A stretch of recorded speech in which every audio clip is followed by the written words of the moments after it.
Nick and Mike's top 100 games.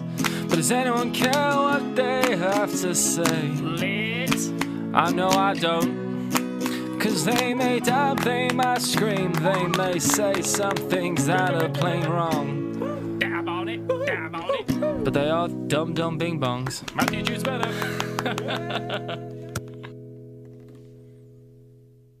There's a dog outside. Why? Very upset dog. You okay, dog? I'm sorry, dog. You don't like our picks?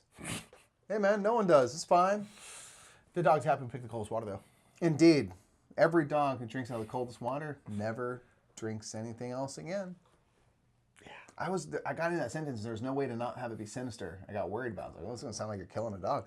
Welcome, everybody. I'm Mike. We are the brothers Murph. We love dogs. That's why I have two of them. That's true. And they love the coldest water. They do so much.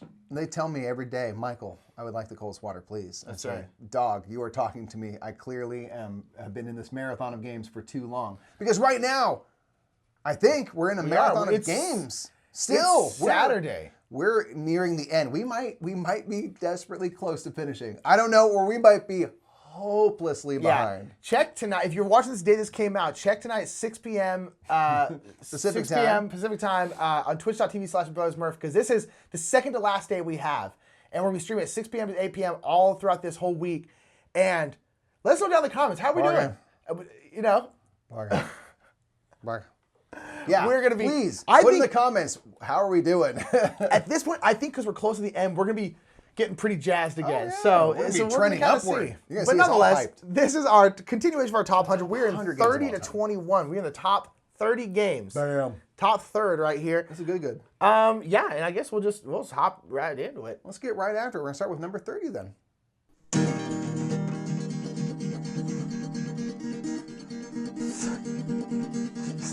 Thirty. I feel it again, Nick. I'm not going to lie. Go ahead. I feel it. Photosynthesis? Nope, never mind. I'm not. I feel it not. Photosynthesis is my number 30 game. I really like Photosynthesis a lot. Photosynthesis really appreciates, because it's about trees, really appreciates cold water, which is nice. Photosynthesis is an area control game about trees and kind of the forest and how really mean and brutal they can be. How you make use of light. You got to stretch to get that light. You got to stretch to get that light. So this is a game that's got great table presence and it's beautiful, but it's essentially a game where everyone takes a color of trees and you basically are growing trees on a little map, a little grid kind of thingy. And you grow them from seed. You make small trees and medium trees and large trees. The bigger the tree, the more light they're going to catch. The light is your currency. The light is how you get more trees, how you grow trees from small trees to medium trees to large trees, how you end up cutting down a large tree, and that's how you get more points, everything. and stuff like that. And so you kind of go through the whole life cycle of trees, and basically when they die, and you can spend 4 light to essentially kill the tree, you then get a certain amount of points depending on how close to the center that tree was. If you're in the very, very center, you'll get a lot more points if you're on the very edge right there, which is very cool. But it's a very tight, everyone's getting each other's way, cutthroat kind of game that just works, and the theme is so cool and so accurate. It's like, nature is brutal. Like, plants don't care about each other. They're just like, screw you. I need light. Get out of my face. Die underneath me. I don't care. You know, which is fair. It's nature, you know? And so we also just got a new expansion for it, the Under the Moonlight one, which is very interesting. We've just started now exploring, and I really, really like Photosynthesis. It's simple, it's elegant, it's pretty, it's great, it's got a great player board, it's like language independent, it's just, it just shines on so many different levels that I love it. I love Photosynthesis, you know, it's a great game. My only beef is like, it's not great at 2. It's fine, but like, you want to be getting each other's way. I really like it at 3, because at 4, you're kind of getting into each other's way too much. So 3 is the sweet spot. 3 it really, really sings, and I like it quite a bit. Nice. My number 30 is Eco's First Continent. Speaking of nature and how nature can be a bit mean. Ecos is good. Ecos is really good. We really like it. We kind of evangelize for it. Yeah. Eco's First Continent is a John DeClaire classique. We also quite like John DeClaire. So Ecos, you are pulling out these element tokens that will have just many different icons on it. And then what you're going to be doing is based on whatever icon gets picked, you can take one of your energy cubes and put it on a matching icon on one of your cards in play if you want to or if you can. If you can't, you can also rotate this dial, which will help give you more energy cubes, play more cards and stuff like that. So you never have to play stuff. So it's kind of bingo style where you call out B12 and this, like it's like trees. And you're putting things on to ultimately activate these cards. Once a card's little icons are completely covered with energy cubes, you can make use of that. And that's going to change the landscape because you're building out this big continent and you can be adding water, desert, kind of greenlands, mountains, trees, and then animals. And you are going to be doing all these different things to basically maximize your scoring based off of your cards. Some cards want a lot of water, so you can put sharks out so that you can eat a bunch of stuff. Other things want trees, and you want to have different types of animals near those trees. There's 1,000,001 different things that you want, and the cards are pretty straightforward in telling you what they want, so you can then kind of modify the landscape to match what you're trying to go for. And it's a really cool game because you can pull off these cool combos where a card you might activate, give you some points. You get to put a mountain out and you get an energy cube, which you can then put onto anything you want. You get a wild token, which you put on this card, which now, hey, this card is full. I can activate that card immediately and then do this thing to do that. And you can kind of combo stuff together in a really cool way. Ecos is... it's weird to me because like it seems so divisive. There's a lot of people who are like, I like it, and other people are like, nah. And I'm like, I think it's so great. But I hey, think it's great. that's the beauty of board games is that opinions will differ. I think Ecos is really cool. I really enjoy the fact that we're all working on the same landscape, but we all might want them to, that landscape to look different. So it's like, I'm putting a water in the middle here. I'm changing this dry land. It's wet now. Exactly. And I'm like, oh, that messes me up. And I'm like, this is what I need. What I need. And, you know, it's very cool. So that's my 30. Ecos. No, I did 30 first. We switched around. So that's our number 30. So let's get into our number 29. 29. It tastes like garbage. I know. What's that taste like? Purity. Righteousness. The Lord. Tastes like water. Yeah, with a little bit of aluminum in it. Yeah. Yeah, you know.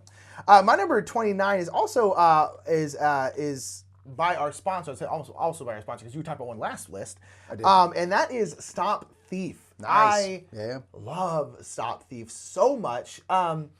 Yeah, Stop Thief is great. It's a game by our sponsors, Restoration Game. Close Water is coming out with their version of it soon. And so I really love Stop Thief. Stop Thief is a game where there's a board and it's run by an app, and essentially there are robbers, like kind of a group of robbers or individual robbers who are running around the board. Moving around. And you find out where they are through audio clues. So if they walk through a door, you'll hear like, if they're walking on the floor, you'll hear like, tick, tick, tick. Yeah, they hear glass if they're going through a window. And you're basically trying to deduce where they are, which is super fun. So normally it's a competitive game, and you're all just kind of trying to deduce where they are, and the first person to catch that robber gets a certain amount of money, and then a new robber essentially comes into town. But then when they came out with the new version, when Restoration Games restored this game, they came out with a co-op version. And the co-op version, we very, very much feel like is the way to play. And a lot of other people seem to feel that way as well, to the point where they came out because it's a family weight game anyway, so it makes sense to work together. And they actually came out with the second edition of the game, and actually they kind of expanded upon the co-op part of it because I think they're like, oh yeah, a lot of people play this co-op.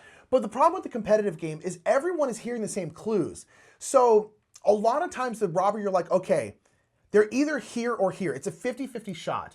And it's a 50-50 shot, so the problem is if I go and try to arrest the person there and I'm wrong, Mike then knows exactly where they are and kind of swoop in and take it. And so co-op is great because you're all just working together, being like, okay, so they went here, then we heard this sound, then we heard this sound, so it means they can't be here. And you just get to work together, and it just feels right. And you essentially, at that point, they're a big cluster of robbers, and you need to catch 7 of them. So basically, you need to catch them 7 times. If you catch them 7 times, you win. But all the robbers now in the co-op version have special abilities. So when you catch them, they do this, or maybe now if they ever go into a door, they get to activate again because they're like a lock pick and they can go through real quick and stuff. So it makes it harder, and it's just, I really, really like Stop Thief. We play it on Twitch a lot with our audience. We kind of let them help us deduce it. Everyone can help work together. It's just fun. It's so much fun. It's fantastic. Yeah, I really like Stop Thief a lot. That's my number 29. Nice. My number 29 is a game that has historically been very highly ranked, and it's here now. It's Scythe. 29 is Scythe. Scythe is fantastic. I really enjoy it. I think for a while I maybe soured a bit to it because Scythe was a game... Is it the best and there's no competition for you? Yeah, mostly that. It wasn't because I went like 3 years without ever winning. Scythe is a game where people love it, and it is great. And as a result, people study it because it's a game where you can get very good at Scythe. And people like know factions. You're going to get a faction and then a player board, and people know like the combos and how they work together. And I'm like, my brain I A, don't care enough to do that, and B, don't have the bandwidth to hold that information in my head where it's just like, well, the Nordics with this is obviously broken or whatever. To the point where somebody's like, you can't have this combination. I'm just like, what are you talking about? Like, because I don't see the correlation. Yeah. But they are there. So anyway, people can get really good at side. And so it turned in a little bit for me to a situation of what keeps me out of video games. Of like, I'm not going to play online video games because I'm not competitive. Yeah. I won't be able to get good because I'm not going to be able to stay alive in a game long enough to know what's going on to even figure out what's And you're not going happening. to grind the time to get that Absolutely good. not. I don't care. I don't have the bandwidth. I don't have those two things. Yeah. So Scythe for a while was just like, people like got good. Where people like, I can win in maximum 16 rounds, 16 turns. Like people have a thing where it's just like, oh yeah, you should win in like 14, 16. I'm like, what? And so you play against people who are super good. I'm kind of like, this is like, I'm in a whole different thing now. This is scary for me. And so it's kind of dropped down a bit for that. But then I put together finally, because the one upside to playing against people who are better than you is you get better, you learn. And so I've actually become better at it playing digitally more recently. And it's kind of reminded me that like I really do enjoy this game, but I think I just need to kind of find and keep it casual because it's that's like, totally fair. I'm There's a not lot of good games at where I'm it. like, I don't want to play this game with someone who's dumb good at it because it's not gonna be fun for me. Like I want to play someone who's more or less on my level. Yeah. And I think that's totally a fair thing. Yeah, that's kind of what's kind of dropped it down a bit. Obviously, it's very highly ranked still, but it's one of those I'm like, man, people kind of learn and got good, and I don't replay games that often. No, So it's like, I'm like, oh, this is a different experience. I just don't care enough to get good at it. No. Like, I just don't care. I'd rather, to me, it's like, I would rather, and this is just a personal thing, it's not a knock on anyone who does care enough to get good at it. I would just rather play newer other games, or just different games, a lot of different games, and play one game and get really good at it. Yeah. That's just generally how I feel. It's like a diverse feel. So but that's my number 29 Scythe. It's a fantastic action selection game. It's really cool. Yeah. It's worth the hype. It's great. Yeah. And you just have to, if you're playing a competitive, you got to embrace that it's a racing game. It's a speed game. Yeah. You got to get those stars out. Yep. Fast. That's where I always fall. So I'm like, I'm doing stuff. People are like, game's over. I'm like, oh. Yeah, you're always about to put together a really banger turn. My timing's always off. Yeah, every time. But I'm learning. I'm getting better. So Scythe is my 29. All right, let's get in 28.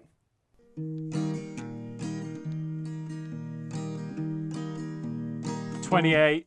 All right, my number 28 is actually by our sponsors again, and this was on Mike's last list, and that is Unmatched. Unmatched is a great, there's a word, put it down in the comments, people, is a word where you can take a bunch of different people from a bunch of different like IPs or factions and put them together in a thing. H2O. Yes, cold water. That's right. No, it's another word. Like it's a word I can't think of, and I've been trying to think of it. I've literally been trying to think of it the entire time we've been doing our top 100. Okay. And I can't think of it, so it's not big. Whatever that word is, I got no idea. Yeah. So I like Unmatched. Unmatched. Mike talked about it last time, so I won't go too soon. No, it's not like a verse thing. It's I can't think of the word. It's not gonna be in my head. But basically, it's a game where you take some kind of hero. There are some that are from real life, like Bruce Lee, or like King Arthur, which is kind of real life coming out, But then straight up fantasy and going all over the place, like Medusa and all these kind of stuff. And it's 1v1, and you just try to kill the other person's hero. But every single deck is completely asymmetric. They play completely different. They're good at what makes sense for them to be good at. King Arthur isn't very fast, but just stands there and just goes, bah, bah, and just like hits really hard. Sinbad's really, really fast.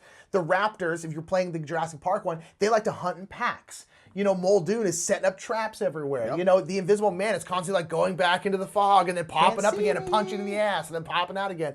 Sherlock Holmes is trying to do stuff. It makes total sense each deck, but they're all different and played differently. And they're all pretty well evenly matched. There's a lot of the balancing. It must be very difficult in this because it's tough to not have like a power creep coming because that just happens in games. And there hasn't, in my opinion, really been one yet. And it's just with the art, all the different characters you can play at this point, just the quickness of it. It's usually like 20 minutes, 15, 20 minutes game, maybe 30. That's it. It's so good. It's just great. I love Unmatched. It's number 28. I love it. I love it. Bam. My number 28 is Crystal Palace, which you mentioned in the last episode. It's a game where you're leading up to the first World's Fair, and you're trying to have patents and then make prototypes of different inventions. You're trying to get yourself into like the inner circles and get famous friends who will give you these perks and stuff. It's a really cool action selection game because you have these dice, but you never roll these dice. Yes. You choose their value, which gives them their power, and usually the higher value, the better, because you can get better action spaces, which give you perks and stuff like that. But whatever values you set, you have to pay that money. Yes. So if I go 6s across the board, I'm paying $20+. And money can be tight. Yes. It can get tight. So you kind of have to choose how you use your cash and stuff. And you're doing all sorts of things, like I said, to kind of build, or like you said in the last one, to build buzz for yourself. You want to go in the most hype. Everyone's just like, dude, UK is killing it. This is amazing. They have all these cool things going on. And so you have all these different action boards that you're putting your workers out onto and then activating to do 1,000,001 different things. You can go to black market to get stuff and have all these perks, but sometimes too many people in the black market and the cops come and bust it all up, and you have these negative effects happen and stuff like that. So it's just a really cool, interesting game that's set in a really fun theme. We really like the era that it takes place in. I really like the look. I think it's interesting. It feels dated in a good way. Yes. And the way that you get, and the way that really forces you to manage your money. Because if you get all these characters and stuff, these famous people of myth and legend and, in real life, mixed up, they give you all these perks, but you have to pay those people. Yeah, to be They're part like of your part of your- entourage. yeah, They're part yeah. of your crew. Yeah, man. And you got to keep them paid to keep them happy. So it's like, well, how much do I do that? And you can affect your standing kind of in the social circles and become kind of more known. And sometimes that makes it cheaper to have famous friends. But sometimes you have some other friends who don't like that you're becoming famous and they start charging you more. Yeah. So it's like there's all these things to consider. Yeah. And so Crystal Palace, I think, is just really fantastic. I think it's really good. fun. Plays 2 to 5 players too, so that's cool. I think it's great. Yeah. That's my 28. 8? All right, let's go ahead and get number 27. Yeah.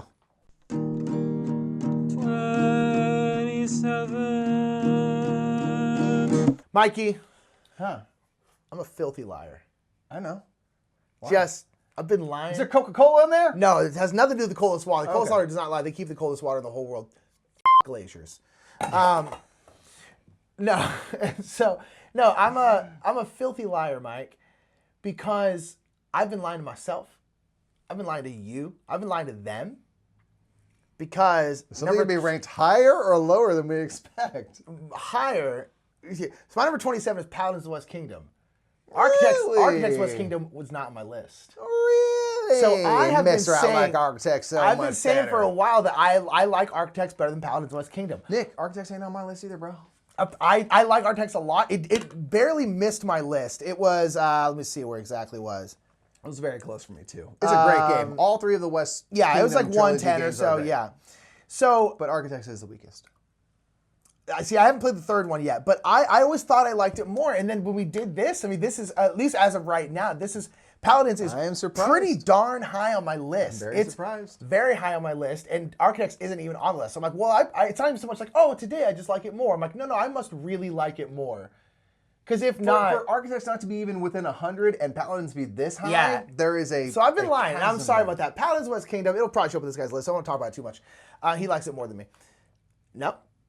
Oh, no, it's coming up. Okay. I was like, are you serious? I'm just seeing where. Paladins of the West Kingdom I is... see you, Paladins! is a great game, kind of like Lost Ruins of Arnok, which Mike talked about last list, I believe, which is where it's about trying to extend your turn. You're trying to extend your turn. You have these workers available. different workers in different colors, and you have different kind of like Orleans style, where you have different action places, and you have to put different workers on those spots. Like this spot takes a blue worker, a purple worker, and a black worker. So you have to put those workers on there, and then you can activate that spot, which is great. But a lot of the spots, a lot of things you can do allow you to get more workers. So basically, you're trying to do stuff to get more workers, so then you can go activate another spot. And you're just constantly trying to you're trying to keep your turn going, keep your turn going. And I really, really like it. I think it's a very fun game. It's very, very, there's a lot going on. And it's one of those things where this is a game where you cannot try and do everything.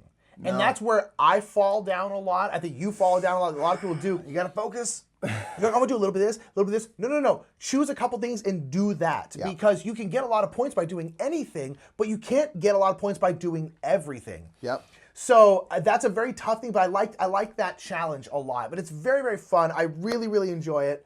Yeah, I like Paladins. I'm a horrible liar, and I'm sorry. I've deceived all of you. Freaking scandalous, Dude, bro. scandalous, straight up. Woo! I was astonished. I was like, Oh my gosh. Hey, that's how it shakes out. Right? Shakes out how it shakes out. My 27, I imagine, is not on your list, but I think it's really fantastic because you're going up all these tracks and satisfying. It's called Hadara. Oh, okay. Yeah, Hadara didn't make lists. You like this a lot more than I do. I think it's so fun. Yeah. I think it's so fun. It's a kind of Civ themed game, like many other games, where you're going to be kind of doing 3 epics or rounds and doing 2 phases within each round, and each phase will work differently. In the first phase, you're going to get every color. There's 5 colors, kind of 5 areas. There's agriculture, military, culture, money, and then purple. Technology, sort of. Purple. And you're going to be working up these different tracks and stuff, and then playing out these purple cards, which will give you all sorts of fun benefits and stuff. And most cards, you're going to just pay a certain amount of money if you want to make use of that card, or you can ditch the card for money, so kind of like Seven Wonders that way. And then if I play a card, I'll pay its money, and then it usually is going to give you boosts up certain tracks. Money is going to give you income twice around, so the more income you have, the more money you have to spend on cards in the future. That's great. Military is going to allow you to go and settle these different tiles and stuff, which will give you boosts. Everything comes down to get some stuff, to get some boosts on some tracks. Yeah. Culture will allow you to carve these statues, which again, you can put a certain chit in, which will give you boosts on tracks, or you can use it to give you boosts on points at the end of the game.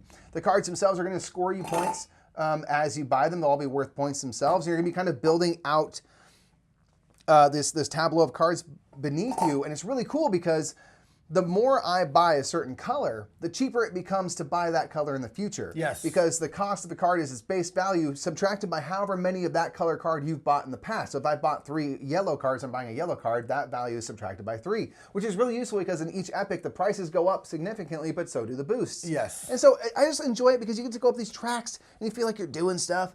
And then the phases work where in the first phase of a game of the round, you get crack at all colors, but then you create these discard piles. In the second phase, it's a free-for-all, and you're going turn by turn by turn by turn. I like that a lot. Getting those discard piles, so that's really interesting because if I might have 2 cards I like, I buy one, put the other in discard pile, and hope I can get it later. Hope I can get it, yeah. Yeah, and so it's just like there's a lot of fun stuff to consider. It's quick, it's easy to do. I like it a lot. I really enjoy Hadara. I think it's really great. I think there's an expansion out there or coming. I don't know if it's here in the States yet, but I'm really excited for whatever that might be because I just want more cards. Yeah. So that's my 27. All right, cool. Let's go ahead and get into our number 26. Yeah. 26. All right, my number 26 is a game that was in my top 10 last time. I think so, yeah. I really like this game. This is a game we randomly saw on a shelf at Gen Con and went, what's that? And grabbed it, and then I still love it. And that is Wendake. This is a game by Renegade Games, and this is a game about Native American tribes up in kind of the like Michigan area, the Great Lakes region, essentially. And it's a very, very cool game where you're essentially living life as those kind of couple different tribes in that area, and it's nice because it's accurate. It's not just like, oh, they all lived in teepees. It's like, no, they didn't. Native American tribes in Michigan didn't live in teepees because it's cold. They lived in longhouses. So there's longhouses. It's very culturally appropriate, which is nice. And it's just cool. And you're essentially trying to get different kinds of like food and stuff like that. There's a bit of area control going on where you can kind of push people out to essentially try to get farmland, essentially. But it's got this amazing action selection system that I've never seen before, and I think it's so cool, where you essentially have these 9 tiles in this little 9-tile grid, this like double thick board. And tic-tac-toe style, you can basically activate things either in a row, a column, or diagonally. And then all things you activate are gonna flip over, and then at the end of the round, once everyone's done, you're gonna push all those tiles down. The ones on the bottom are gonna fall off. You're gonna shuffle them and then put them back up at the top. Yeah, and you'll be upgrading 1 tile per round, so you'll and so you'll be getting better and better actions and stuff like that. And so it's this constant shuffling of your action tiles, because what you don't want to do generally is at the very top row, do the entire top row, because those are going to flip over, and you can still use those tiles, but they have a very, very basic action, and you're basically like kind of wasting a lot of time that way. So it's like trying to decide what ones to use at what time, and then they're constantly shuffling through, and you're getting better and better tiles is such an interesting action selection system that I've just never seen before. And this is another kind of game that we like that there's 4 different essentially scoring tracks. and whatever. 2 on the top of the board, 2 on the bottom. Yeah, and then at the end of the game, you're going to add those 2 scores together. So the 2 on the bottom, you're going to add those 2 together. 2 on the top, you're going to add those 2 together. And whatever your lowest score is, that's your score for the game. And so it's just like, it's just very, very cool because you kind of have to do everything. There's a lot going on. I really, really love Wendake. And it's a game that like came and like no one saw and then immediately went away. And it's just didn't hit at all. And it's unfortunate because I think it's a really, really great game with some interesting mechanics and a very cool theme. And so Wendake is my number 26. Very nice. My number 26 was just mentioned by Nick recently. It is Stop Thief. Yeah. It's fun. All the things that Nick just said is great. I really recommend playing it cooperative. You can even play 1 versus all, which I really want to explore. I do want to explore that more, could be very fun. Where I think a person controls where the robbers are moving about. But the co-op experience is just really cool. It's innovative. It was innovative when it first came out. You had this big brick of a thing that gave you these retro clues, which you can still listen to if you use the app. You can do the old school clues. And it's just a fun, just unique thing, like these auditory clues. It's just cool to have something where it's like I can hear stuff and you can actually deduce where they are. I think that's awesome. Yeah. Where you're like, oh yeah, that makes sense. This little puzzle, it's over here. That makes sense. That would be right here. Yeah. Yeah, it's so cool. It's so fun. You can get private tips and stuff to help narrow down your search and all that. It works really well. The player powers and stuff are cool because they're simple. It's easy. It's accessible. You can play with the family, especially if you do co-op mode. You can play with kids and stuff because you could be like, where do you think it is? And have kids listen in and go about and try to spot stuff. And then you can handle like the more mechanical parts of what cards to play and stuff. But you could have kids kind of call the shots. It just makes a great game. Stop Thief is fantastic. It's my 26. Yeah, it's incredible. All right, cool. Let's get number 25.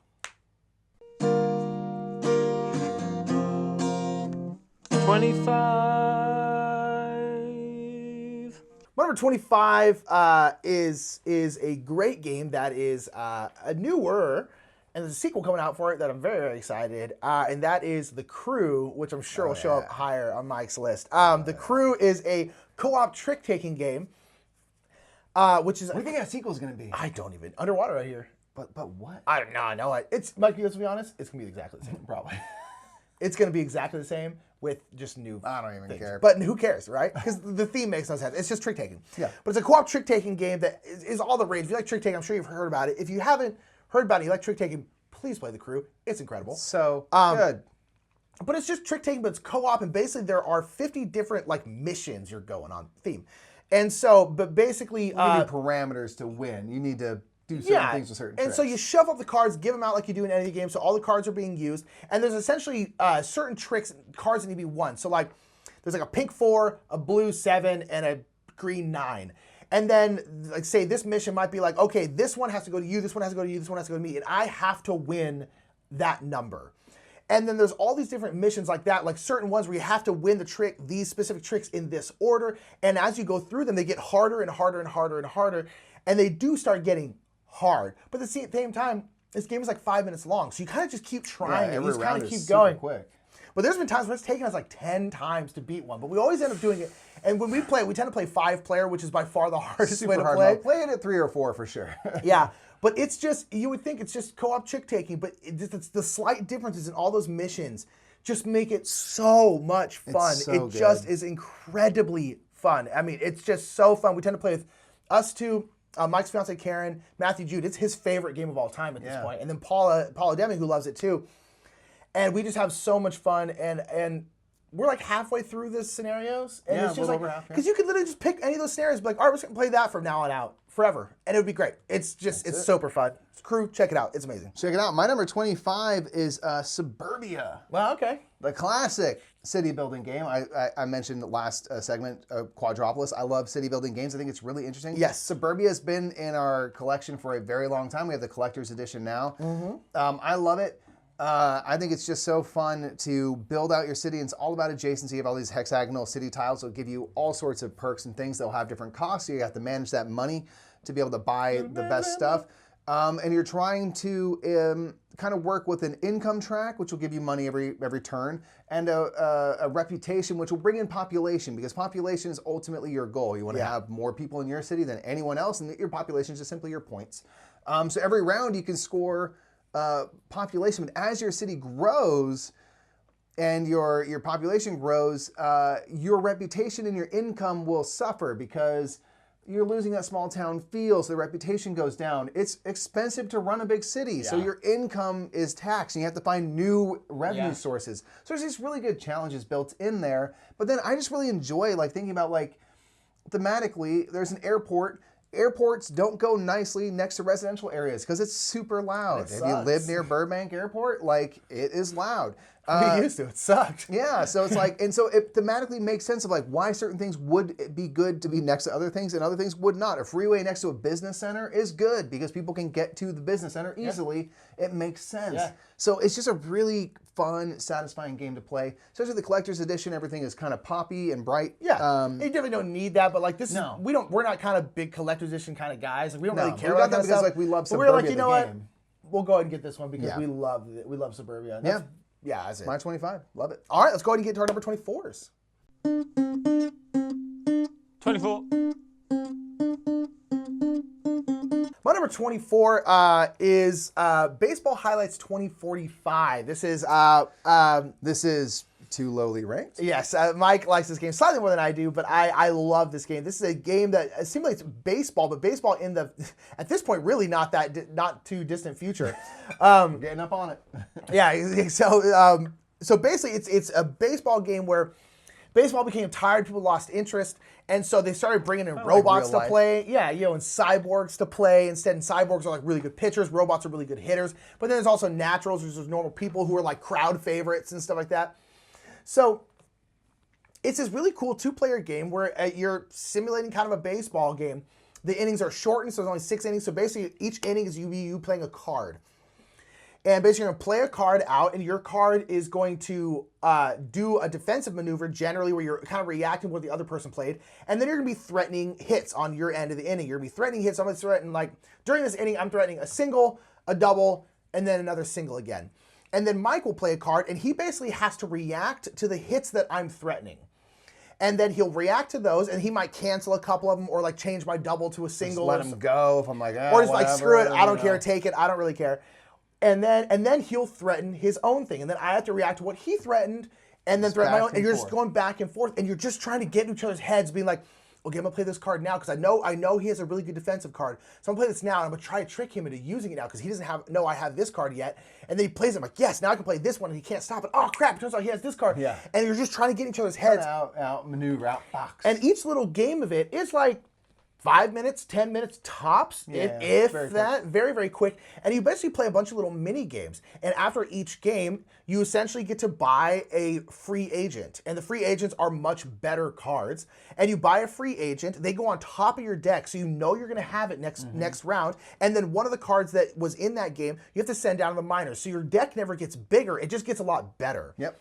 And then now Mike knows I have that card. So he's like, when is he going to play it? Yeah. When is he going to play it? When is he going to play it? Games. And it's so fun, so satisfying. If you love baseball, it's a great game. If you don't like baseball, it's still a really interesting tactical game. But if you really like baseball, you have to try Baseball Highlights 2045. It's incredible. Fantastic. Yeah. My 24 is Five Tribes. Ooh, okay. It's a Mancala-style game made by Bruno Catala. We just played this again recently. Is that why you think it's as high as it is? It might have helped. It might have helped, but it just reminded me how much I like it because it's one of those games that every time I play it. Wow. You okay? No, it's so cold. Your tongue is just a block of ice. Block of ice in there. Cold water, check them out. Check them out. Don't. Five Tribes is a Mancala-style game where you have all these different tiles. You're going to pick up a group of these different color meeples. There's a bunch of different colors. And you're going to be dropping off one at a time on each tile until you eventually land with your last meeple on a tile that you have to have at least one matching meeple on that tile placed, and then you pick up that color.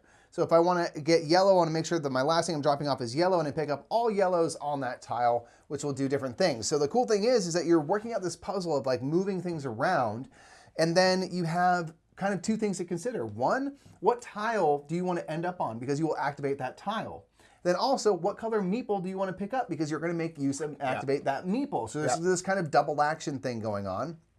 And all the different meeples do different things. The different tiles will do different things. Green will deal with getting cards, which is set collection. And blue will just score you points based off of the tile layout. And points are money, which you'll be spending to bid and stuff. Red can assassinate other meeples, both that Nick may have collected or that are on the board, which help you gain control. Because if you manage to empty a tile, you take control of that tile, which will also give you points. There's all these different avenues to points. Yeah. And it's just, one thing I really enjoy about it is that it is this spatial puzzle of thinking about, like, first of all, where can I move? Yes. Because there are the legalities of you have to be able to pick stuff up, so you Yes. have to match at least one meeple with what you're picking up. So where can I move? Where should I move? And what should I do when I get there? Yeah. And there's just really interesting choices to make. It's probably puzzle. like Bruno Catala's like heaviest game, I would say. He just sticks on the light side of things generally, because there's just that puzzly nature, which can lead to a lot of AP. But I think it's just a really interesting, fun, unique style game, and I love it. Five Tribes is just great. It's great. Yeah. Yeah, Five Tribes is wonderful. It's really great. My 24. All right, let's get to number 23. 23. My number 23 is a game that it's not higher because we just haven't played it enough yet, but my number 23 is Crown of Amara, which Mike talked about. Was it this list or last list? I think it was last list. Last list. Crown of Amara is a great, it's a Euro, we call it a Euro-ass Euro. It's a very Euro game. No theme, but it's got Just great... think Euro game and like what it would be like, you're looking at it. You're looking at it. But Crown of Amara is one of the best. It's just incredibly It's called Crown good. of Amara. It's called Crown of Amara. Why? Because nobility. It's a dice thrasher. You're like, Yeah. what? You sure? So essentially, there's two different boards. There's like kind of the countryside where you get like, wheat, you get stone, you get wood, you get pants, that kind of stuff. Over here is like the city where you have a cathedral. Basically, you're turning in those resources over here. And you play a card. A card will have a certain amount of movement on it. You choose one of your, I think they're called counselors. Wow, okay. And you essentially move them around that board, however many spaces you... They're telling people what jobs to have. Yeah, exactly. Don't should be a do mechanic. That. Exactly. You're going to be a senator. I'm a counselor. Give me money. Give me money, please. I'll pay you bread. And wherever you land, you get to do that action. If you land somewhere in the countryside, you're just going to get that resource. If you go over here, you're basically spending the resource you got over here, there. And so you have to choose which one to move. But then also on the cards you play, they have little actions you get to do. Sometimes give you resources, sometimes allow you to activate something else somewhere else. And it's just a very, very tight game. Very, very tight game where essentially you have two scoring tracks you're going up, a building track and like a citizen track. And whatever your lowest score is of those two, that's your score for the game, which is something we've talked about many times. We like that a lot. And it just works. It's a tight Euro game that I enjoy. I really, really enjoy it. I think it has potential to be like in my top 10 if we play it more. It's really good. I like it that much. Really, really good. Excuse me. There's a lot of things you can do, especially as we haven't gotten there, where you can like modify the game and change it up, make it harder, make it wilder. Yeah, it's just great. If you like Euro games, that kind of dry Euros that we tend to like a lot, give it a shot. It's really, really incredible. I like Crown of Amara a lot. That's my 23. Nicely done. My number 23 is a two-player game. Speaking of two-player games you mentioned, this is one of the best. It is Seven Wonders Duel. I really quite... Nick's not so hot on it these days, but I love it. I'm not. I love Bruno Catala. I like Bruno Catala. It's not on my list, yeah. Seven Wonders Duel is a two-player version of Seven Wonders, where it puts two people head-to-head, and you create this pyramid of cards, which you'll then get out to give you stone and building materials and stuff. It's another Civ-themed game. Like Seven Wonders, you're trying to get those materials to then build Wonders of the World, to build the more expensive cards that show up in the Era 2 and Era 3, or the second and third round. Yep. But this one creates this two-player tactical thing where now we're not drafting cards, but we create this kind of common pyramid of cards, but you only have access to what's uncovered, unobstructed. Yeah. So it becomes this tactical thing where I now maybe want to control what cards come out and stuff. So I'll choose things that don't reveal new cards so that Nick has to take that card, reveal new cards, which gives me first shot at those cards. Maybe it's going to be good, maybe it's going to be bad. And then there's the military and science tracks, which are nice because you have to keep track of military, because if Nick is just taking all the military cards, he's moving this kind of tug of war. Yeah. And if he kind of pushes all the way onto my side... I've been militarized upon, which often happens when I play Seven Wonders Duel, and I get defeated that way. Or you can collect these science tokens. If you get 6 different icons of these science, of these green-backed cards, you win, which is also a simpler science. It's simpler than Seven Wonders in the way the science works there with points and stuff. Here, it's like if you get 6 different symbols, you can win a science victory instantly as well. So there's 3 ways to win: straight up points if you get to the end of the game, military, or science. And just the way that it works kind of back and forth, I think is absolutely incredible. I think it's fantastic. It's a very highly rated game overall. The fact that a two-player game is in like the top 20 of all time. Yeah, yeah. According to BGG, is pretty amazing. So Seven Wonders Duel. Yeah. Love it. Yeah, Seven Wonders Duel is great. I don't like it quite as much as Mike does, but I do like it. It's fine. I like it 23rd best. That is true. I do not like it 20. It's somewhere on my list, but not in the top 100. All right, so that's number 23. Let's get into 22. 22. My number 22 was mentioned. Was it on this list? Ecos First Continent? Was that? It started this list, yes. Okay, so Ecos First Continent is my number 22. We both really love Ecos First Continent. It works. The game also, on top of what Mike everything, it's very simple. Like, it's honestly, you're not doing much. Like, some of the Harbinger draws those kind of element tiles out of the bag, and if you have this on a card, you can put it on that, and then if you fill up that card, you get to activate the card, and the activations are very straightforward. Like, oh, you get to put out a mountain. Oh, you score this, it's like this. The game itself is like really simple in terms of what you can do. It's incredibly easy to understand.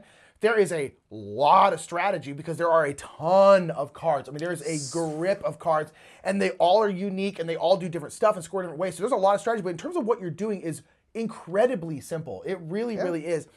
I'm not going to talk about it. I'm not going to talk more. I really like Ecos a lot. I think it's incredible. John Clare. My number 22, I'm honestly surprised it's here, but maybe it's just what it is. My number 22 is Viticulture. Essential Edition Tuscany. I'm not surprised that's there. Viticultures. I'm not surprised that's there. Viticulture is a fantastic worker placement game. It's been highly ranked in the past, and it still is quite highly ranked. It's a fantastic worker placement game where you are running a vineyard and you are trying to get the right grapes planted to then turn them into juice, crush them, plant them into a wine bottle, turn them into wine, have those wines aged to eventually fill wine orders and sell them off for your main amount of points and stuff. You can build these different structures that are necessary to kind of facilitate certain types of grapes and stuff. There's a lot to consider with winter and summer visitor cards. And then with Tuscany, you even add a little bit of area control, which I like, and then these different kinds of structure cards, which give you even more variability, which I highly recommend playing with. Yeah, it's just fantastic. I think it's just really solid. Yeah,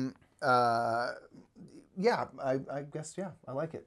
I'll talk about it later. Nick's gonna talk about it later, so I'm not gonna worry too much. Yeah, I'm not surprised that it dropped. It's a game that we've had for a while. We talked about it multiple times. Like the bats that we got, like Seasons and Shakespeare and stuff. We talked about last list. We got Viticulture. This is one of our first bigger games that we've got. We've had it for a while at this point. Yeah, it's so good. So it really is still to this day amazing. So Viticulture is my 22. All right, let's go ahead and get into 21. 21.